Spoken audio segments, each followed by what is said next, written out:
I am your host, Andy Ocean, as always joined by the smoothest man on the planet, Losty Mix. How you living on this beautiful NBA tip-off? Well, first off, as the folks who are watching can see, it's Lake Show all day, every day. My man. I'm doing blessed. How are you doing, man? I'm another day, another dollar, ready for the season to kick off. I just drafted my fantasy basketball team yesterday, which I shared with you. I can tell you right now. I know this is a fantasy network, so I guess this kind of fits in a way. But I know we mostly cover fantasy football for the most part. But for those who maybe like a little fantasy basketball, I'm gonna tell you right now, this team I drafted last night. It's First, legit.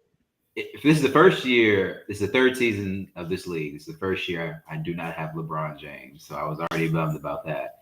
But I can tell you right now, I got Jason Tatum, I got Paul George, I got De'Aaron Fox, I got DeMar DeRozan, I got Paolo Banchero, the number one overall pick. I got Alfred Sagoon, the center from Houston, who might be good. KPJ, his running mate. I got some ballers on here. Spencer Dinwiddie, who might be a steal. So it's a head-to-head points weekly matchup. So it'll go from now all the way until like early April, and then the playoffs will start. So we'll keep folks. Well, no, the playoffs start in late March and in early April. Okay. Okay. Yeah, you sent me your roster last night. And again, I know I'm a Mavs fan, but let me tell you, like, if Spencer Dinwiddie can like get out of this shooting slump that he's been in the preseason, it can be Luca's like legit too. Like that on top of Jason Tatum, on top of Paul George, like that could be a pretty solid three guard combo for your team that can do some damage. I think so. I don't know if this is weird or not, but I did create like a draft strategy Okay. for this because I don't know. I thought coming off the football fantasy football season, I drafted. I feel like I drafted pretty well across my five leagues. In that, I'm like this week is like the first week I've made a trade across any league of mine, and so like even in that, I only did it. It was more so like a depth trade. I was really trying to get more depth. So I Hmm. feel like because I was able to use a draft strategy and draft pretty well, I wanted to translate that over to basketball. So my first pick was Jason Tatum. I had number four overall. Of course, Jokic, Giannis, Luca, unanimous number three. I mean, top Yep. three. They're going to be off the board. So I had four, and the world was my oyster. Could have went Joel Embiid, which I thought about.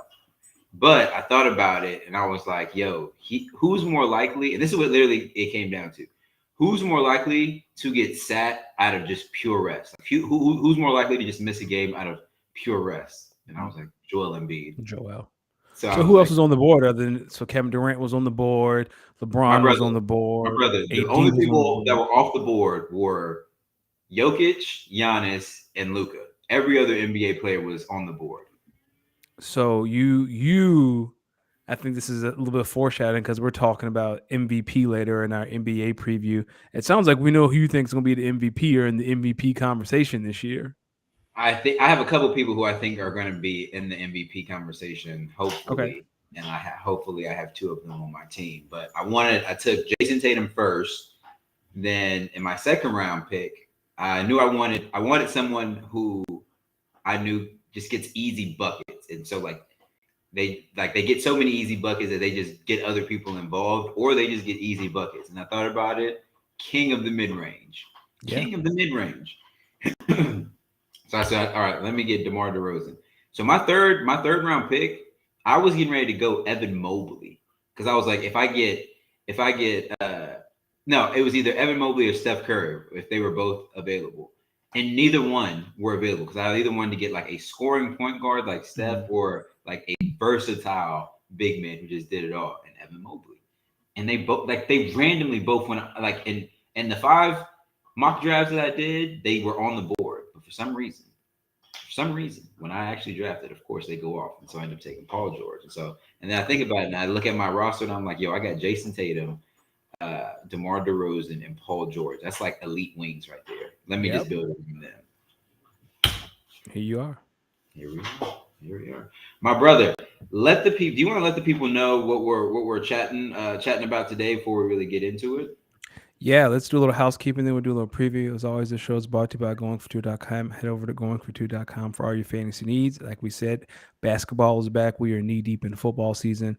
Things are starting to heat up. We're getting on bye weeks. You're gonna need people on the waiver wire. So head over to Going for Two for all your needs.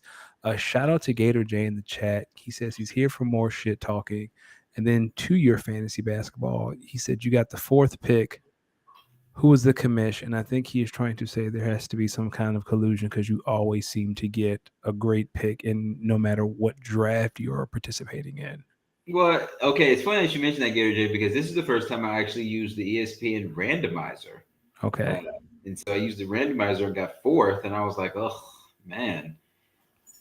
I will be. I mean, I've had six drafts. I've gotten three, four, six, eight.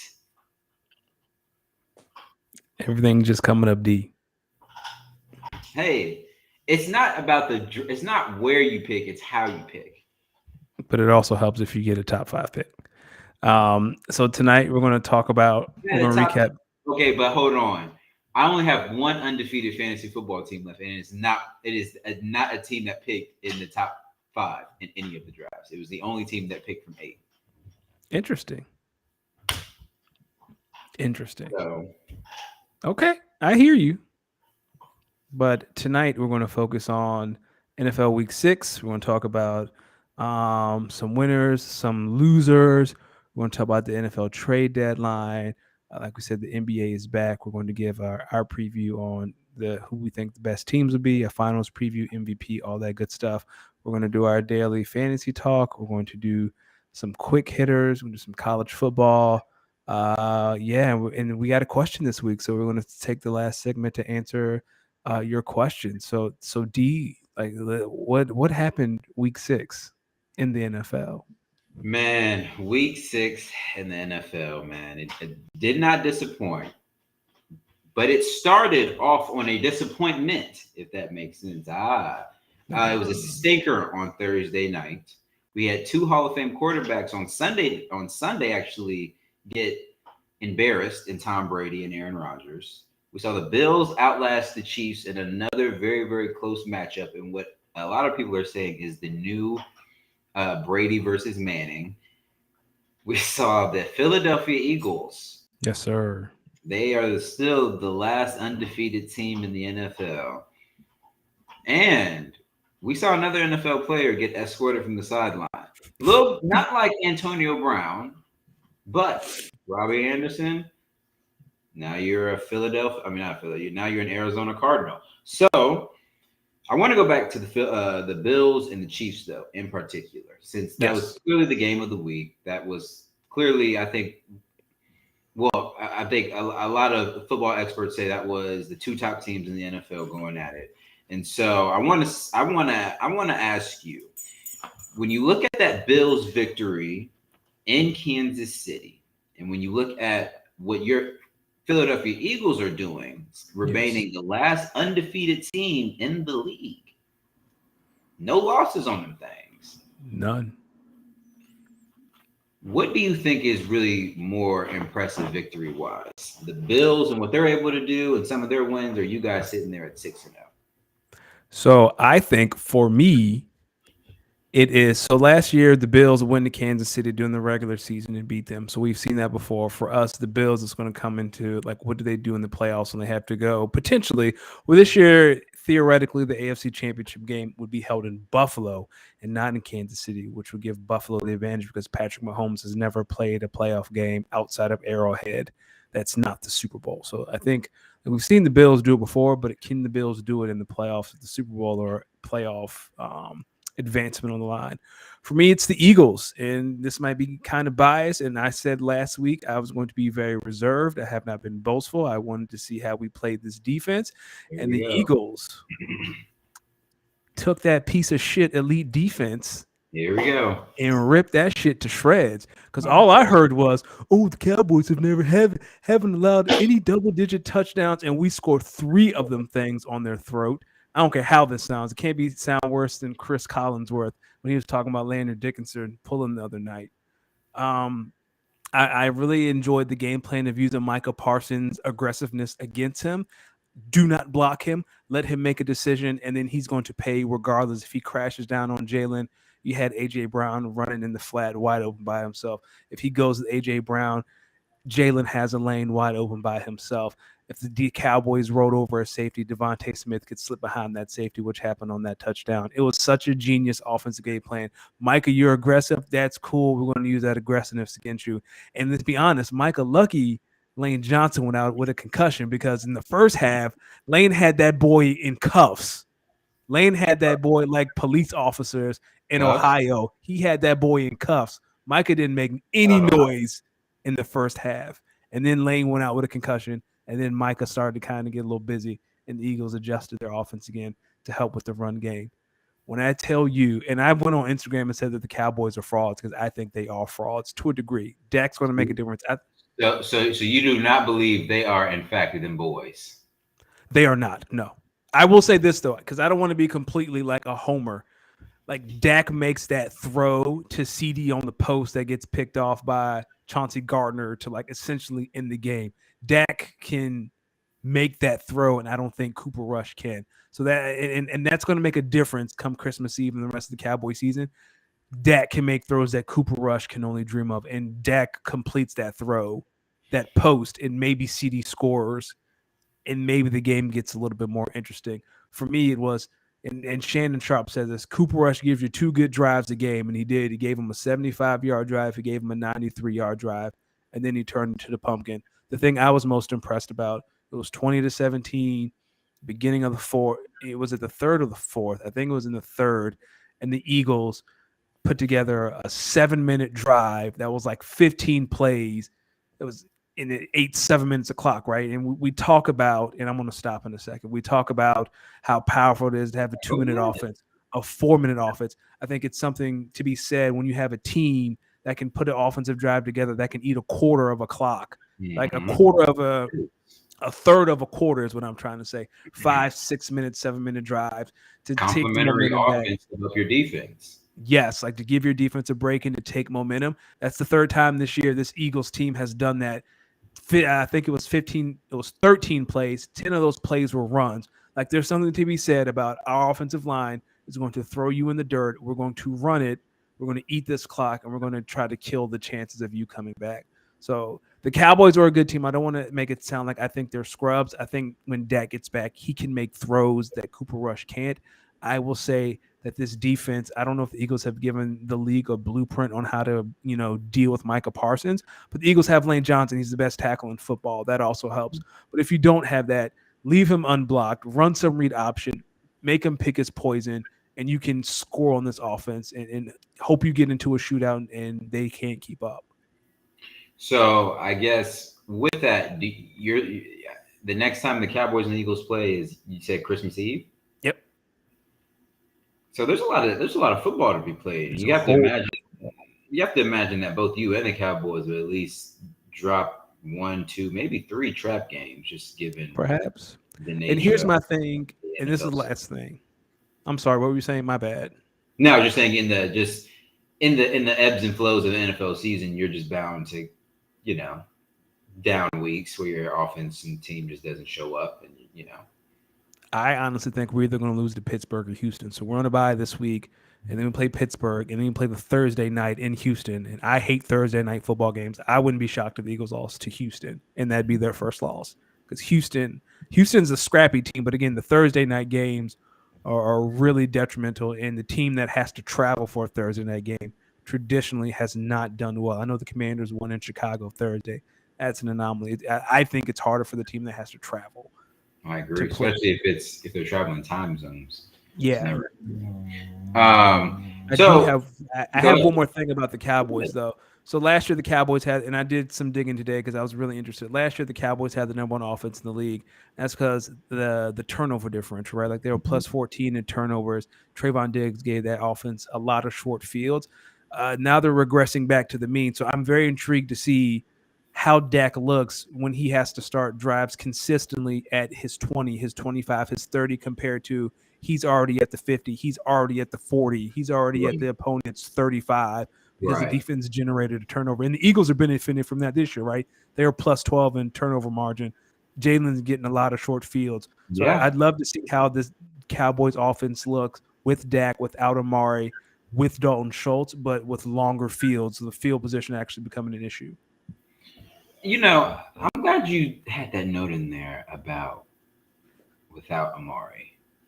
NFL teams recognize good wide receivers are good wide receivers.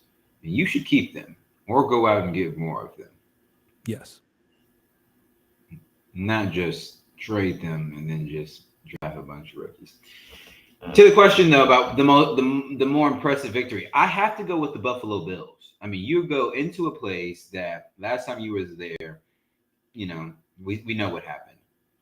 We've seen we've seen the playoff history that Buffalo has had to Kansas City. Their only two playoff losses the last couple of years have been to Kansas City, if I'm correct. I believe Clearly, you're right. Kansas City is the team that Buffalo feels that they have to go through in order to get to the Super Bowl and potentially win it. I feel like.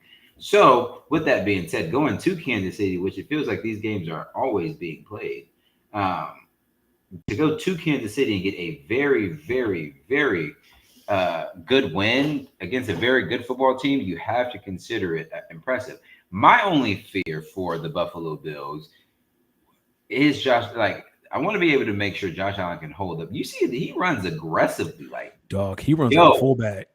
Josh Allen be kind of wanting to run you over. Pause. Yeah. So I just want to ensure that that running style is be able to obviously hold up with his skill and his knowledge and his arm strength. But I mean, it reminds me of like Cam Newton, yo. It's just like it's just Yeah. hard to stop. Like nobody really wants to tackle him.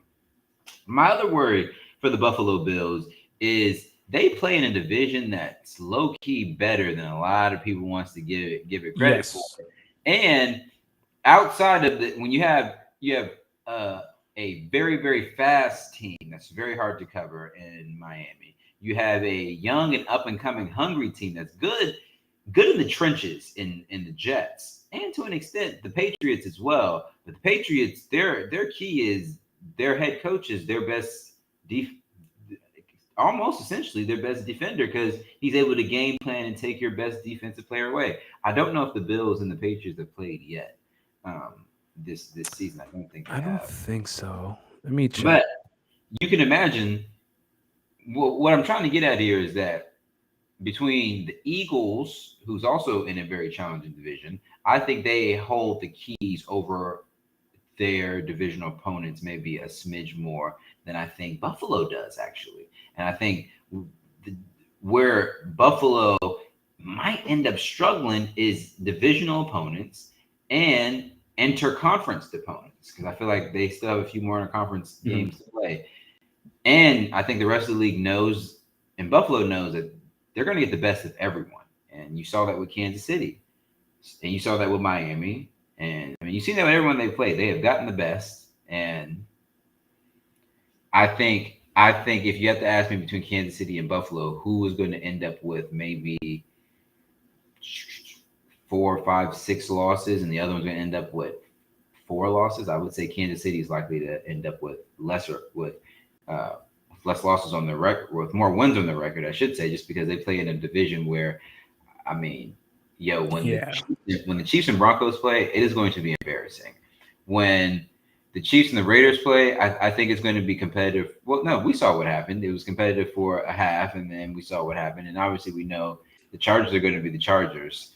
So I don't really have confidence. So you have to say that the Kansas City Chiefs might lose one divisional game this season. I would say Yeah. the Bills might lose two. That's the difference, and that's what I think the difference might come down to. So you think the Chiefs are going to get the one seed in the AFC?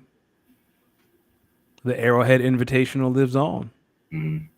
Yeah, I mean it's people. Yo, in football, professional football especially, coaching matters. Yo, coaching matters. Yes. And you guys really need to see how Andy Reid, how good of a coach he is. Sean McDermott's a hell of a coach too. He needs to get his credit, but you guys, when these AFC West divisional games are going on, I mean, you can just see how Andy Reid is really just kind of out coaching his opponents, and that's why I say when the Broncos and Chiefs play, it's not going to be fun. Um, who had the most embarrassing loss of the week? I'm sorry to do this to you, but it's the Packers. Mo, I might be right there with you. I just, and the fact, and this is not like I'm not here to like kick you while you're down because I'm not that kind of guy. But the fact that Sauce Gardner was walking around with a cheese head after the game was just, I think Alan Lazaro walked by and smacked it off his head. Yes, he did. But, Yes, he Alan, you might have to steal on him next time. Like, you might have to, because that can't won't be, happen. Like, won't Sauce be was won't be for another 8 years. like Sauce. I mean, Sauce will still be in the league in 8 years. Hopefully he'll still be with the Jets. But yeah, for me, it's I was going to say Arizona losing to Seattle, but I don't think Arizona's a good team. I think Cliff Kingsbury is a couple of losses away from getting fired. So for me, it was definitely the Packers. Kyle, if you're in here, you might want to join me. I have a couple teams I want to throw right here: the Green Bay Packers, the Denver Broncos, and the Tampa Bay Buccaneers. I'm gonna pick all three of you apart one by one. Let's start with the team up north in Green Bay, Wisconsin. Okay, so you trade your best offensive player and offensive position player in Devontae Adams, and that's cool because you want to then lean into the running game more. You draft two rookies. You want to lead into the running game more. Use that, feed these rookies. You sign Sammy Watkins, a few other veterans. You want to lean into that more. You want to lean on your defense. You say you got a lot of defensive talent that you think can really take the league by storm. And on paper, you look at this defense, you say, "Oh man, this is a great defense." But then you watch the actual film out there. Sorry, this looks pathetic. This product that the Green Bay Packers is currently putting on the field is not good. It looks like it looks like it's a mixture of quarterback problems. Looks like it's a mixture of receivers not being able to get separation, offensive schemes feeling like they're a little compromised. We're out there with an offense with Runyon who couldn't guard It's a okay. movie ticket stand. I mean, like it was embarrassing. It is embarrassing what is going on in Green Bay right now. This is a good football team that is not playing very well. It is not playing very well. The Denver Broncos. Let's go to them. Every week I say, man, it feels like Coach Hackett is in over his head. And then I catch myself and I say, yo, that's not fair to him. It's only X amount of weeks. But then the next week I'm saying the same thing and I have to give him the benefit of the doubt. We're on week 6. 6. We're about to go on week 7. Nathaniel Hackett, dog. You may not make it to the end of the season. Are we here? I think we're here. Is this thing on? Am I heard? I think we can hear you. Yo, Nathaniel Hackett, you might not make it, yo. Like, yo, it is everything's bad in Denver. I can't even pinpoint. Like, well, not the defense. I'll give the defense that. The defense is the only saving grace. 15 points a game. The You only should win a lot of football games if you can hold someone to 15 points a game. it, yo, the Broncos are bad at everything. Like every it's man, and I'm trying to give Nathaniel Hackett a lot of grace because he was our OC, but everything. Russ, you're lucky weed is legal in Denver because some folks might be. When do you want to say he's stealing money? Well, we can say that now. Do you feel that way? Is he stealing money? Mr. Unlimited has Yo, Mister Unlimited. What are we unlimiting? What are we? we still got like 3 or 4 more primetime Broncos games too. Why versus who? Hold on. I remember I know seeing the one other of them day. has to be Kansas City. Yeah, let me look that up while you go talk about the Bucks. The last team that's been embarrassing, Tampa Bay. Tom Brady, man, dog.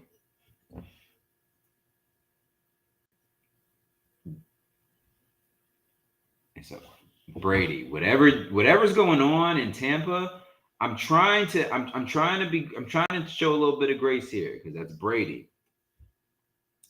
It just feels like the Bucks are a step behind offensively. And I get it. They've had players who've been in and out with health and being away from the team. But the Bucks just feel like they're a step behind. And to lose to the struggling Steelers, whoo, man. Hey, but I'll tell you what. Shout out to the Pittsburgh Steelers. You got punched in the fucking mouth last week and the week before and the week before and the week before. And you guys showed up against a very reeling but good football team in Tampa with Tom Brady. Shout out to the Pittsburgh Steelers. I want to give them credit. But whoa, what the hell is going on? What's going on in football cities that end in Bay? Because it's not very good. It's not very good football being produced and put on the field. Isn't that what Brady said? A lot of stinky football, a lot of ass. A lot of ass. Lots of ass. What do we trade Devontae Adams for if this is where we're going to take the culture? I don't understand it. Can't nobody get open? Royce Newman, what was that at the right guard position? This is bad. Kyle said, running is usually pretty good, so that was surprising to see him struggle. Royce Newman, however, he played as bad as he expected. They need another right guard. Yeah. We need to figure it the fuck out. The Vikings are not a better football team than us, but they're a better football team than us, if that makes sense. It does. Staying in the NFL, we're getting close to the trade deadline, my friend. Yes. We are getting close to the trade deadline. One trade we already saw was a result of my man Robbie Anderson acting, he intentionally got himself fired. Let's just call it like that. He intentionally got himself fired. Robbie Anderson, former wide receiver for the Carolina Panthers, obviously was getting into an argument or a sideline dispute with wide receivers coach. He is now, after being escorted off the field on Sunday, he was now traded to the Cardinals after Hollywood Brown suffered a season-long foot injury. They also have D-Hop, who's coming off an injured or his 6-game suspension this week, so he'll be eligible to play Thursday versus the Saints. With that being said, let's go back to the trade deadline. Yep. Who do you think is going to pull the trigger or pull the lever and make the big splash trade of the NFL season? So before we jump into that, I do want to say, Gator, we're not here to pick on you. The show loves you. We do got much love for you, Gator J. It's just a rough time. So I know all eyes on Carolina. I know all eyes on Christian McCaffrey. But for me, the trade that I would love to see happen is I would love to see DJ Moore get traded to Green Bay, Kansas City, or Baltimore. And I know Baltimore just signed Deshaun Jackson. I don't care. Like if I can get my hands on DJ Moore, pause, and I'm Baltimore, Rashad Bateman, DJ Moore, Mark Andrews. That's a nice little something for Lamar to build on. Kansas City can just add to the. You're gonna need somebody, right? The Bills have Stephon Diggs. Not just saying that DJ's on Stephon's level, but Travis Kelce, Stephon Diggs, Juju. That's not a bad combination. And then Green Bay. I think a receiver like DJ Moore with Aaron Rodgers, like that's the missing piece, right? Like that's what's going to elevate quick passes. DJ Moore will help cover some bad offensive line play. It'll also open up a lot of stuff for Allen Lazard. Like I'd love to see DJ Moore in Green Bay. I have another trade to Green Bay. I don't know if we're really going to be via trade or maybe a signing, but I like Odell Beckham Jr. to Green Bay. Okay. I think what we need is someone who's shifty, someone who's able to really provide a lot of catch and run opportunity, which I think Odell can do as well. Stretch the field, which Devontae could do. So I think Odell can fit that role. I saw Gator J in the chat said something that I think could be interesting. San Fran trading for Christian McCaffrey. Let me tell you something. If I'm Christian McCaffrey, I don't want to go there. Why not? Look at the history of soft tissue injuries they have this year. Okay. That is a indicator that something is being overworked or not properly warmed up enough to be worked. And that's more of a training issue.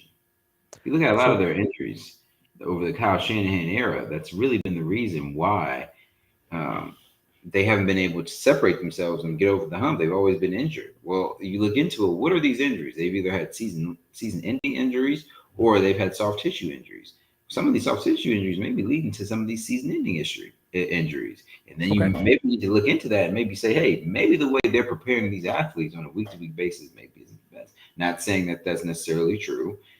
Injuries are part of the game, but it's just interesting. You know what I'm saying? It's interesting how these injuries keep piling up. If I'm CMC, I'm already injury ridden over the last couple of years. I'm trying to get back to my prime years to justify the salary cap or a salary hit that my contract's going to take. So where would you like to see CMC? Because that salary is going to be hard to move. Like Buffalo's going to be hard because Josh Allen is eating a lot of money and so is Stephon Diggs. You know, I see CMC. I can see the Rams making a potential trade package for CMC, giving Cam Akers opportunity. Maybe a CMC and another pick. Cam Akers and another pick for CMC could be something potentially I could see. You know, another option I saw, and this is unrelated to the Rams, Chase Claypool to Green Bay.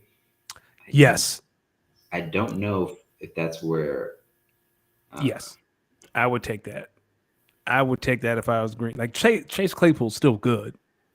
If the goal is to get more veteran wide receivers in to help learn what Aaron likes and doesn't sort of like in the route running and the route tree and the offense, why a younger wide receiver in Chase Claypool that you might have to do a little bit more fine tuning and finessing?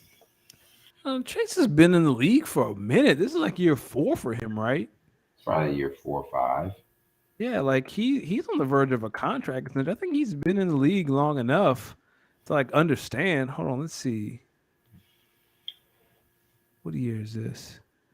Yeah, he was drafted in 2020. Listen, all I know is Pittsburgh Steelers do one thing extremely well, and that is draft wide receivers. That is their thing. Like there's no team in the league that's better than drafting and developing a wide receiver than Pittsburgh. So here's something that's interesting in the chat in regards to trade. So the B League says, "What's up, Dan? What's up, Dan?" He says, Claypool to Dallas. Get him on the outside. Him and CD Lamb have that real big play ability. And I want to get your thoughts on that. What do you think of a Chase Claypool to the Dallas Cowboys situation there? It's weird that Dan is saying this because Dan is a Giants fan. Dan, pop your shit off, man. You're 5-1. But in regards from like that'd be a great trade. I would not like that as an Eagles fan, but as a Cowboys fan, you'd have Gallup in the slot, Claypool on one side, CD on the other side, Dalton Schultz. You got Tony Pollard. You got Zeke. Like that. Now we talking. Now, what about? Now I'm glad Dan's here. What about Chase Claypool to New York? giving them an option potentially to stretch the field down the field with Daniel Jones? Or do you think that New York feels like once they get some of their wide receivers back healthy, they could already have something potentially? How about we keep Claypool out of the NFC East? That Nah. sounds good to me. That sounds really good to Well, me. you know the Let's put it. Steelers would likely trade him to an NFC opponent, Yeah, obviously. trade him to Tampa Bay. Tampa. Do you think Odell Beckham plays this year? I do, but I don't think we see Odell till like week 10, 11. Teams that are gearing up for playoff runs. Hey, Odell, holla at us. And you think Sean McVay said they haven't made the last offer for Odell, by the way. Okay. Then Sean McVay needs to get off his hands and make Odell an offer. Well, is Odell ready? First of all, when because he just tore it this calendar year. So like, when do they think Odell will be healthy enough to play professional football? I saw Cam Akers tear his Achilles and come back to play later that same, well, I mean, yeah, that's that true. later that same football season, albeit late in the season, but That's true. it's possible. It's possible. All right. So let me ask you something. In a fantasy world, right? What would be your dream scenario trade in the NFL right now? Let me give you an example of mine. I have a dream that the Green Bay Packers call the Cincinnati Bengals and Hmm. say, "Hey, you got a guy there in T. Higgins. What if we gave you a first, a second, and Christian Watson for Oh, T. Higgins?" let's see. Do you have to pay T Higgins? Did he? I think T Higgins hasn't gotten paid yet. See, I think he's probably on the. Yeah, I think T Higgins. How many years? He's only 23. I mean, yeah. So he signed this season, and then next season, and then after that, he'd be an unrestricted free agency. So you'd probably sign him this offseason. You'd be eligible to give him a contract extension. So yeah, if you're willing to pay him, A you think he's worth a first, one and the two? a Would you give first. him a two and a three? No, no, actually, I like this better. Christian Watson, a second and a third for T. Higgins. Yeah. I would, if you're Cincinnati, do you think about that deal? Mm, I don't. I would consider it. I would try to push you for it first, see how desperate you really were. But I'd probably take a two or three, and I'd be like, give me Alan Lazard instead. Why? Oh, why Alan Lazard over Christian Watson? I like Alan Lazard. He's on my fantasy team. He's done okay for What me. about you? What's your ideal Eagles trade if you think based off what you're seeing right now? For me, it's calling the Chicago Bears and asking about Robert Quinn. This pass rush needs just a little bit more juice. Or I call Carolina and ask about Brian Burns. One of those two. Like Brian Burns. I know Brian Burns is going to be almost impossible, but you said the perfect scenario. The Eagles have two ones, a couple threes. Like I think you can make something work. They have some players, but Brian Burns is going to be the reason someone takes that Carolina job. All right, he has 4 sacks on the season. I think they're going to try to keep as many of the young players as they can because that's what's going to attract a head coach. So for Mhm. me, in a perfect scenario, it'd be Brian Burns, but you got to pay him because I think he's up for an extension. But if not, I'd say, hey Chicago, I'll give you a fifth for Robert Quinn. What do you say? So you think in the next coming weeks the Panthers are going to really ship some players?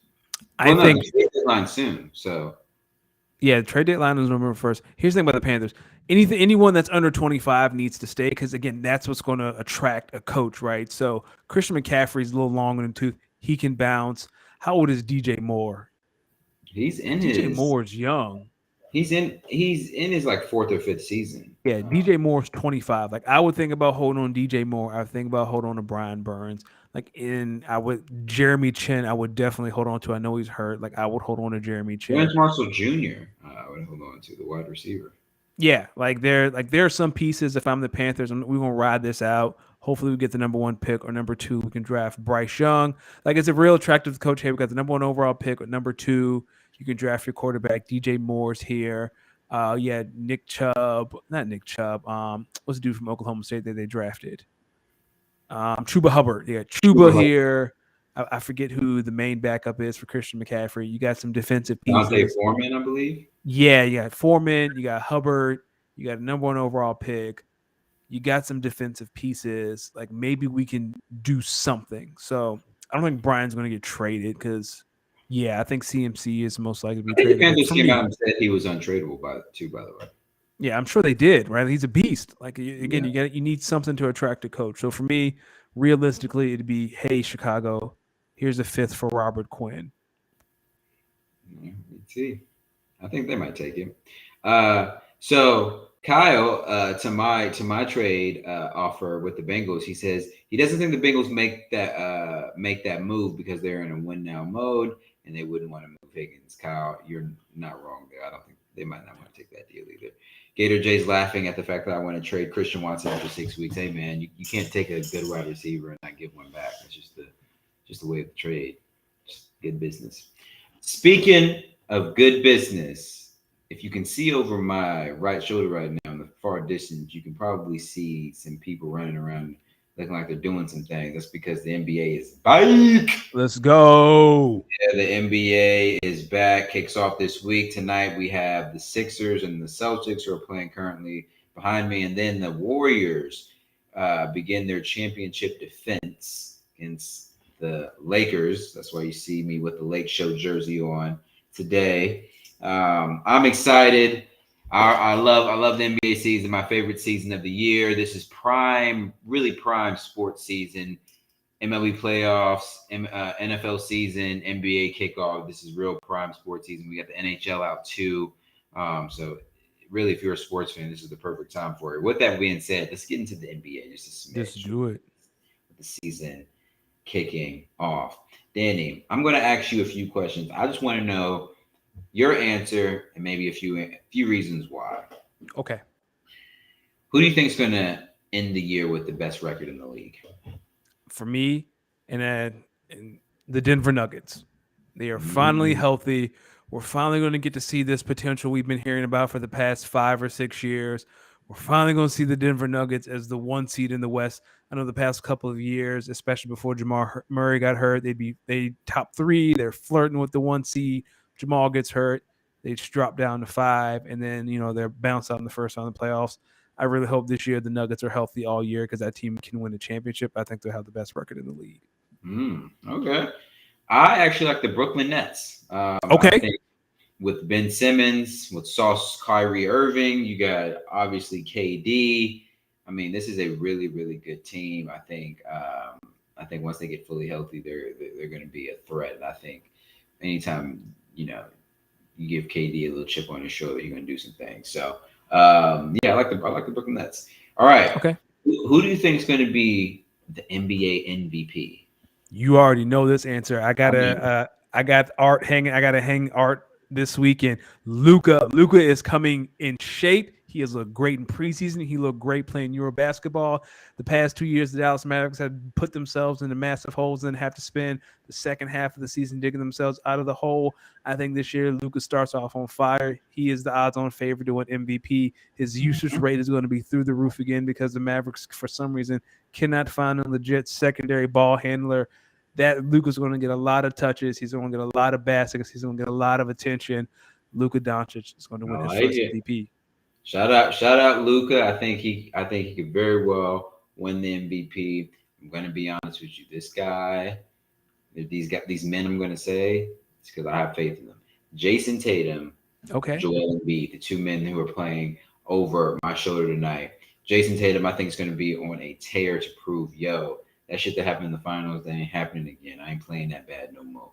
No more. Like Birdman at the Breakfast Club. No more.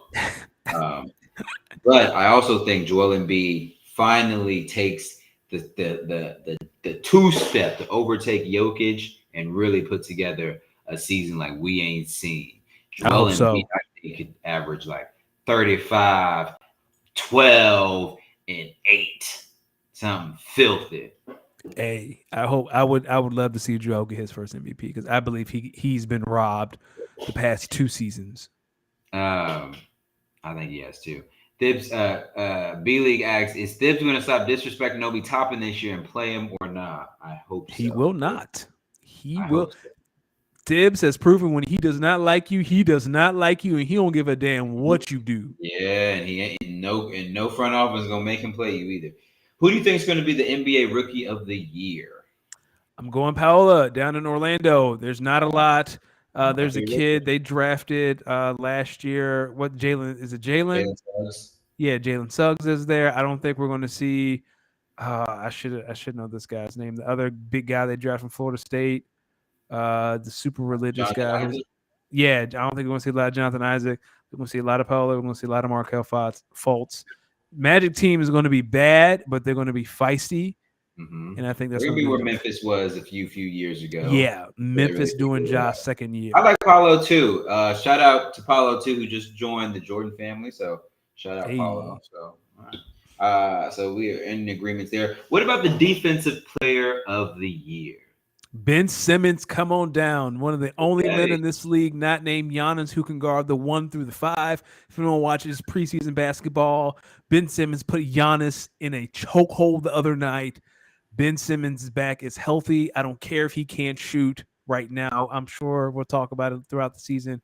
But on the defensive side, he is going to get the team's best player, and Ben Simmons is athletic and skilled Mhm. enough to shut down anybody in the NBA. So Ben Love Simmons is my that. defensive player of the year. I would love that for Ben. Shout out Ben. I actually like get this Joel Embiid to win Defensive Player. Okay, I can get down with that too. I think when I tell y'all, I really think Joel Embiid and Jason Tatum are going to have some years. I think Embiid's going to take a crazy step forward on the defensive end of the ball. I think it's gonna be a problem. Um, so in the chat, Kyle, who must be live watching the Celtics. Well, no, he said, "Oh look, Ben Simmons is still the dirtiest player in the NBA. What a surprise!" Oh man, I thought he was talking about the Celtics game behind this. I was like, wait a minute. Oh, Kyle. Oh. All right, Danny. Finals, and actually no, let's start with this one. What do you think will be the finals matchup this year? This is going to be a little bit shocking.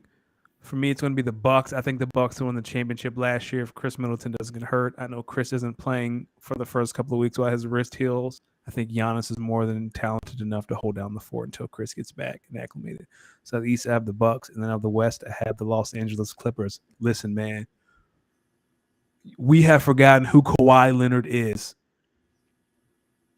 It's reckless, but we said the same thing about the Raptors, and then Kawhi gets there and they win a championship. Kawhi is a game changer. Kawhi is top 3 when healthy. He is healthy. It looks like he's put on some more muscle for the season. Paul George is healthy. That team is absolute. That team is more loaded now than it was during the Lob City era, and that team could make it past the second round.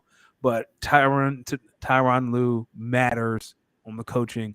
Like Kawhi is a problem, and the world is about to remember who Kawhi Leonard is. All right.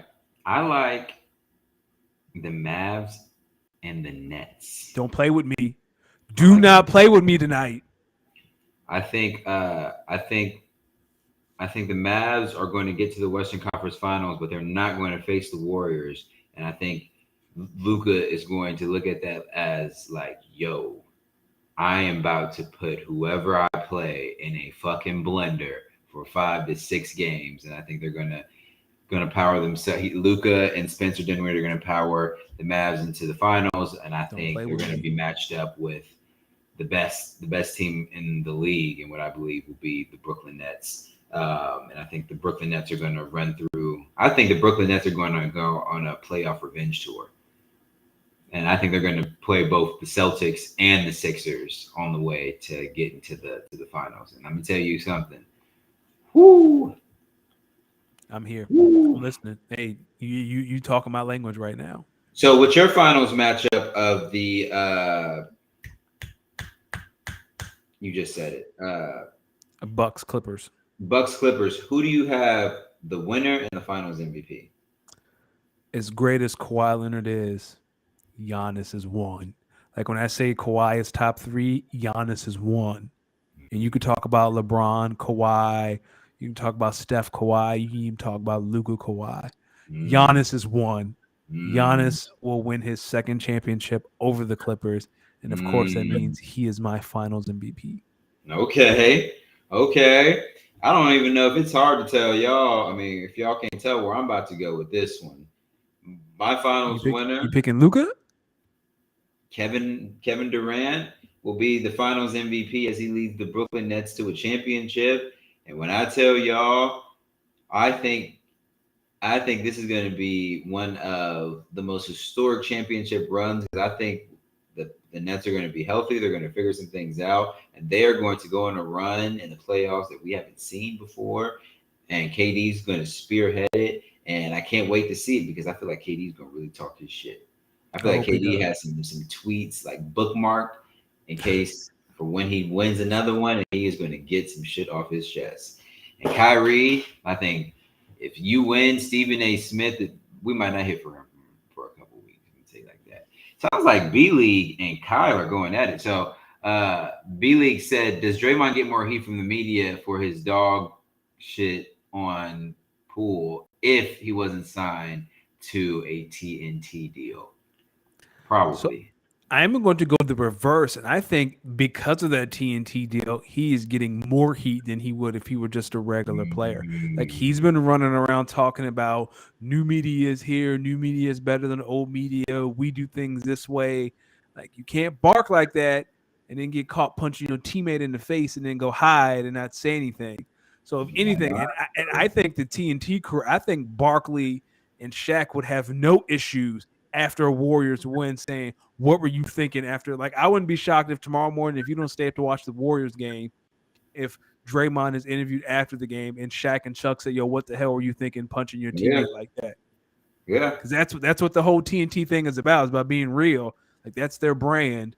Like I would not be shocked at all if Chuck and Shaq grilled him tonight if they went, if he gets on TV. What were you thinking? Why did you do that to your teammate? I agree. And it's clear. It's clear. He's not a fan. He said, "Yo, that TNT special on Draymond was kind of cheesy. He was Oh, not feeling it. Dan is on fire tonight. He was not feeling it at all." Okay, let's get into our quick hitter section. Let's do it. Uh, we talked about it earlier. Broncos Chargers. Did any team really win that game? Nope. It We felt didn't like win America lost by watching that game. because we did. Okay, just wanted to make sure. All right, let's get into college football. All right, so week 7, we saw some game. Tennessee versus Bama was a game. The game. TCU versus Oklahoma State was a game. USC versus Utah was a. Game. What are your thoughts, man? What are your thoughts? Talk to me. This might be one of the best college football seasons we've had in a very long time. There is no like it's always been Bama is the Bama Georgia are the dogs and then it's everyone else. Georgia still won, but after that there's so much parity, right? Michigan, I believe It's Michigan Georgia. is 2. Georgia's at 1, Ohio State's 2, then it's Tennessee and there's Michigan, and outside is Clemson, Bama, Ole Miss and TCU. Like I feel like this is one of the rare seasons where anything can happen. Like any and the crazy thing is, we can still get a Bama Tennessee rematch in the SEC championship game if Bama runs the table and Tennessee beats Georgia either this week or Mhm. next week, right? Like we can get a rematch of this, and then you could have a one-loss Tennessee team that loses the SEC championship game and a one-loss Bama team that just lost to Tennessee, and then you'd have to put both in. So you could have a potential of a Tennessee Alabama in the college football playoff. I'm really Tennessee, I'm gonna tell disappointed you, that you I'm, I don't mean to cut you off. you good. Tennessee, I'm gonna say this: you don't want to play them again. No, you don't. You do You not want to don't. play Bama again, but you're going to have to in the SEC championship game. Unless Ole Miss can beat Bama, which is possible, and Lane Kiffin will never let us forget that. Like if Bama runs the table, you're going to catch Tennessee again in the SEC championship game if Tennessee can take care of Georgia. But that's in Athens. So I don't know about that. It's true. You don't have Vol Nation behind you. Um, let's. For me, I want to talk a little bit more about USC in Utah. So disappointing. We listen. The Pac-12, y'all have been legit. We've been talking about the top 25 and specifically the Pac-12 and the representation in it. I'm gonna say this: USC, UCLA, Oregon, Utah. It's like a fatal four-way match, really, to see who's gonna. I think the Pac-12 can get a team in, but I think it's going to be a one-loss team. So one team out of these four is going to have to show they are clear cut above the Yeah. rest. And the only unbeaten is UCLA. So if UCLA can run the table, and that would include, I think UCLA still has to play everyone. I think UCLA still has to play. Oregon is kind of undefeated simply because the team they lost to was just it's so it's because they lost to Georgia. It's almost like, okay, dog, we So just gonna here, wipe that one off because so here, we knew it was time. that's true. I could see the committee forgiving that. Here's UCLA schedule: Saturday 3:30 at Oregon, then they at home against Stanford, at Arizona State, at home against Arizona, at home against USC, and then they're on the road at Cal. So we'll find out on Saturday. They play Oregon on Saturday, or UCLA is 9, Oregon is 10. It's gonna be a good one. It's gonna be a good one. What other week 8 games are you looking forward to? I haven't really got a chance to look at the slate. UCLA Oregon's a big one for me. I just hope that the ABC night game is not Clemson, because we've gotten Clemson 3 weeks in a row. I'm sick of seeing Clemson on Saturday night. I think Clemson and Syracuse, which that game is a ranked matchup. I think Okay. that might be the mid afternoon game. That is honestly the game I'm actually very much looking forward to because curious to see how Syracuse wants to show up. This is probably the best defense they play all year, and man, Clemson defensive lineman has some NFL defensive linemen on it. Oh, thank God. It is. Whew. Gator J said, thankfully, Florida is off. No, Florida's playing Georgia this weekend, right? No, I think that's next week they play in Jacksonville, right, Gator J? Yes, that is next week. It looks like Georgia's off this week too. Yeah. Let's shift it back to the NFL real quick. Let's do So it. I know that we were talking about the Carolina Panthers. We know they fired Matt Rule. We know that roster-wise, they got some young talent. When you look at the landscape of the NFL and head coaches that might be in the hot seat, might be on the way out, where do you put the Carolina Panthers job in the list of potential or pretty soon to be vacant head coaching seats? So again, Matt Rule's biggest mistake was he couldn't find a quarterback. He took a lot of bites of the apple and he missed. So if you have, again, a top 3 or top 5 pick, this is a quarterback class that could be special. You got Bryce Young, C.J. Stroud, kid from Kentucky. I know there are a few other people in there. Like it's only going to be as attractive as that first round pick. Like, and if you can find a way to finagle a second first round pick for Christian McCaffrey, and you walk through the door with 2 first round picks, one of those picks being top 5, preferably top 3, oh, that gets real attractive. If I get my hands on Bryce Young and y'all kept DJ Moore, I think now we talking. So I look at it and I look at it from a macro standpoint. I say, all right, what's going on in Denver might be a coaching change here fairly sooner than we think it is. That would be priority number 1 because you have a semi-washed quarterback and a lot of good wide receivers. Then I also look at what's going on in Arizona. Yep. Cliff has been here, but he might be in and over his head. He might be looking at some of these future Pac-12 and Big 12 openings, thinking his calling might be coming. Okay, that's another one. Chicago, everyone just looks lost. I don't even think it's going to be firing. I just wanted to say everyone looks lost. And then we never know about what's really going to happen in Dallas. I still don't think Mike McCarthy's getting fired anytime soon, but you never know, right? So I look at it like that and I say, okay, when I look at some of these other potential head coaching opportunities, what does Carolina have that these teams don't? And Christian McCaffrey, and then the list. They have an easy division. Like the NFC South, there really isn't a juggernaut. Tampa Bay looks terrible. We Atlanta say looks that, okay. Atlanta's feisty. yeah, we say that, but Tampa Bay's they're on the downtrend, but they're not terrible. To your point, Atlanta's not looking bad, and New Orleans has been in every game this season. They just can't pull out wins. So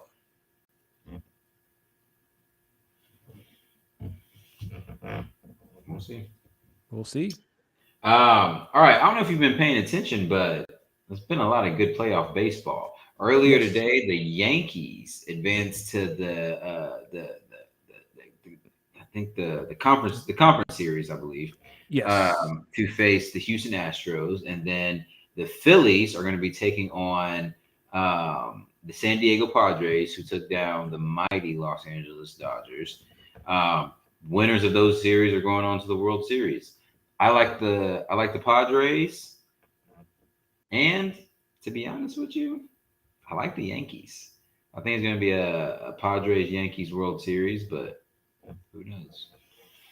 Give me Phillies Yankees for 500, Alex. That wouldn't be bad. The thing is with the Yankees, it's like this. If there would be a year that you want to win, it'd be this one because then it would justify what it would really justify whatever money you're getting ready to pay Aaron Judge. Yes. And shout out Aaron Judge for betting on yourself, because boy, that's how you do it. That In is your how you team do to yeah. That it. Uh, man. no, go ahead. No, I was like that man. That was a good bet. Yeah. You want to get into some fantasy? I think we've both talked about the state of our teams. I'm kind of fed up with the Packers right now. I want to talk fantasy. Give me some. Let's Give me something do on a it. high note. So, I've been looking at fantasy. So I told you I'm in 5 leagues, and over the course of week 6, I went 3-2 across 5 leagues, and this is technically my worst week of the season so far. Um, but I put out some very, very big wins. So let's start. You want to start with the redraft, or do you want to start with the dynasty? Whatever floats your boat. Let's start with redraft since Okay. we're here. And I don't know if you noticed, but the Miami Luchadors, they unveiled a new logo earlier Oh, today. did they? I missed that. Let me Yes, see. yeah, I unveiled the new logo for the team. Felt like we're trying to take the direction of the team in a positive direction, considering that my team's on a 3 game winning streak. Danny, Hey. a 3 game winning streak. I pulled out a close one over the defending champ from last year, Danny, and then I see you as well, keeping your win streak at 4 alive. Yes. So that leaves us, Danny, in this 10-team PPR league. Me and you are tied at the top of the NFC at 4-2. Yep. How about that? Uh, if you would have talked to me 4 weeks ago, I was ready to have a fire sale. I was afraid that I was going to end last in this league. And again, for those who don't know, if the person who finishes in last place in this league either has to pay half of the winner's dues the following season, or they have to leave like the Premier League. And I didn't feel like doing either. So D, according, he told me to stay the course, keep it steady, and I have. And I feel really good. I have a 91% chance of making the playoffs. I think I'm the third highest scorer in the league. So I just want to stay within striking distance because the leading scorer, he's got to come back down to earth at some point, and I want to make sure that I am within striking distance when that does happen. Yeah, I mean, he's about to go through a series of bye weeks. This week, the Bills are on a bye, which is big for him because he doesn't even have a Yes, backup quarterback with Josh Allen. which is Um, crazy. so, yeah, I mean, my team. I mean, we're just finding ways to pull out wins and stay competitive. I mean, this is the team, led by Justin Herbert, who's out there battling kind of a nifty rib. But I also have Keenan Allen, Gabe Davis, Jay Jettas, and Justin Jefferson, Chris Godwin, and Chris Olave. So I've been trying to do some trade talks to move Gabe Davis to hopefully get a running back and or tight end, but it's been kind of hard making moves. But Danny, we're at the top of the NFC, so I mean, we don't meet again in this league until week 12. So I feel like It's going to be a while. it could be a long road, but they could be a big one to determine a first round bye. You want to get into our dynasty league? We got Gator J here, who says Danny gets to talk shit to me tonight because he is 0-2 versus the co-host of this show. Darn, Damn. darn, darn, Gator J. Danny, I will pull up the weekly report. I'm gonna Yep. let everyone know that after starting out 5-0, the You really last ran the table. team has lost. Yes, my team lost the game. Not by much either. Not by much either. But a loss is a loss.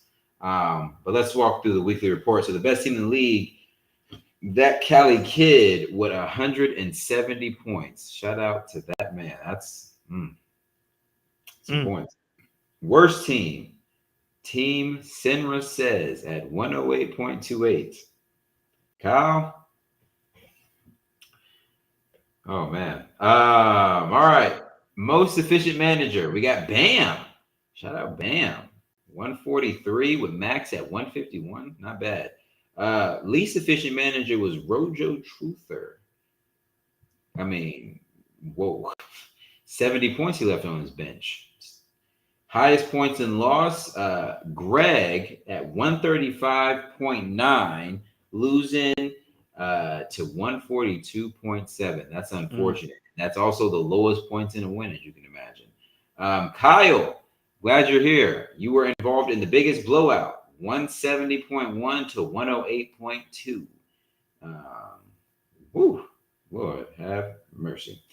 Danny, you were the overachiever. You were projected 138. You scored 146. Shout out Mike Gesicki. Shout out. Kyle was projected 141 and scored 108.2, and he is the underachiever of the week. Standings, I am still at the top of the overall standings with my first loss of the season. I had a 2-game lead that bumps down to a 1-point lead. And now my scoring title also kind of decreased from last week as well. But it's early in the season. We got a lot of games left to be played. Shout out Gator J, who is now 5th in the standings. Shout out Bam, who is 9th. Who else is in here? Shout out Kyle, who is 10th in the standings. Danny, you are 7th after your win. So There are 1, 2, 3. There are 4 teams that are 3-3 right now. So only 3 yeah, teams in this league that are above 500. Kind of only, crazy. only 3. Man, this is a competitive league, and I like it. I like it. Yeah. I like what's going on in this league. I think we got something. All right, Danny, we got a speak to us question. How we got? Yeah, we got a question this week. All right, so Danny, let me read the question. This user also wanted to remain anonymous. Of course, we're gonna respect your anonymity here on the Speak to Us, Speak on It podcast during our Speak to Us segment.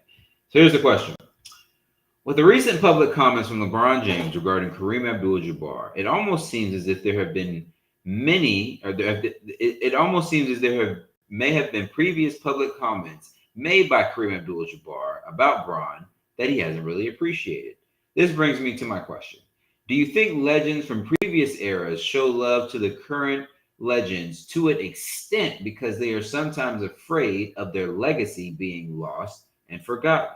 And this is not specific to sports at all. Thank you for your thoughts. Let me go first. Go ahead, my brother. So I don't know if Kareem has said anything about LeBron in particular, but I know Kareem has gone after Kyrie over the past year, and I know Kyrie and LeBron are close. I will say that legends tend to have some sort of hateration or holleration when it comes to the younger generation, because again, across all phases of life, the older generation thinks that they had it harder than the previous generation.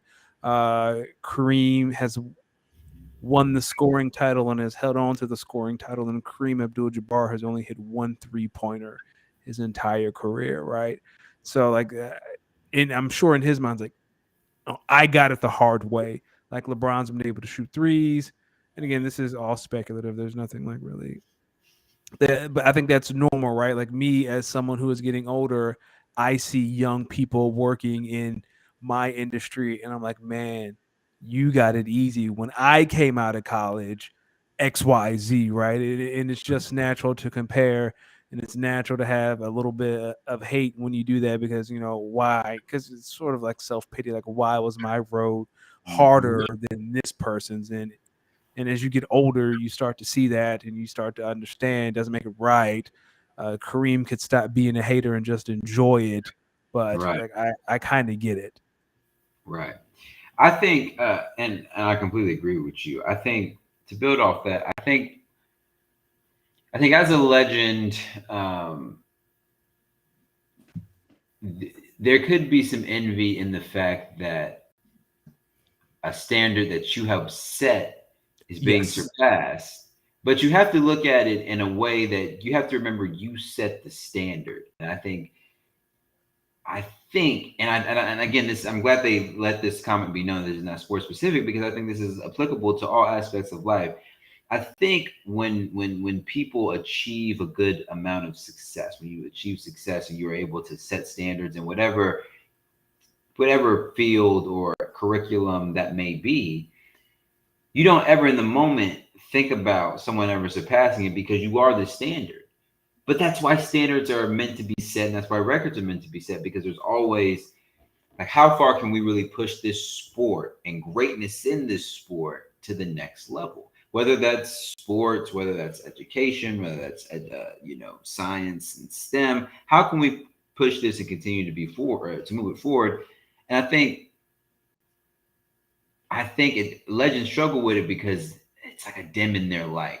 Like, Yes. and I think with Kareem, it's like, no, brother, you gotta really when we think about this record that LeBron's about to pass, we think about it's taken seeing this dude go through hell for 20 years. The 21. This is your 21 years, 21. 21 years to break this record. Kareem, you did it without having to shoot a three. So now we have to look at you in the light that we're looking at him. We also have to look at you and say, yo, look at this route that he had to take when he did it. You know what I'm saying? It's both still are hard routes. Both still are hard routes. So I definitely think their legacy has something to do with it. But sometimes I think legends be some haters. And I think Yes. some of you young bulls, y'all don't be showing these legends the proper due respect. So start paying legends respect. Legends start paying these young bulls respect. And whatever field it is, let's come together to push that field forward. It's a great way to end it. Danny, where can the people find you, man? Let's wrap this thing up, man. This is a great show. First and foremost, follow us on Twitter and Instagram, speakonit_pod. Send us your questions, speakonitpod14@gmail.com. As you can see, we will answer them. They're very thoughtful answers. So again, send your questions our way, speakonitpod14@gmail.com. You can find me on the Bird app at DannyOcean41. D, take us home. Man, as Danny said, make sure you guys follow us on Instagram, on Twitter, on YouTube, wherever you find us on socials. Find us at speakonit_pod. Make sure you send your questions to speakonitpod14@gmail, as Danny said. Make sure you follow your boy at Los D Mix. That's at LOSDEEMIX on Instagram, Twitter, YouTube. I'm here. The tunes I want to get us out to today. I'm feeling mad Beyonce-ish. Yo, I listened to Cuff It earlier today on repeat for like an hour. I'm glad you mentioned that because my brother, that's what I wanna. That's what I want to get us out of here too. Sounds good. People, it's always a blessing to be here. You could have been anywhere in the world, but you was here with us, and we appreciate it and we love it. We'll be back. Not next week, actually. Yeah, we're We are off on next week. vacation next week. So we'll be back in 2 weeks. 2 weeks. 2 weeks. Remember, we'll be back in 2 weeks. Much love. Peace.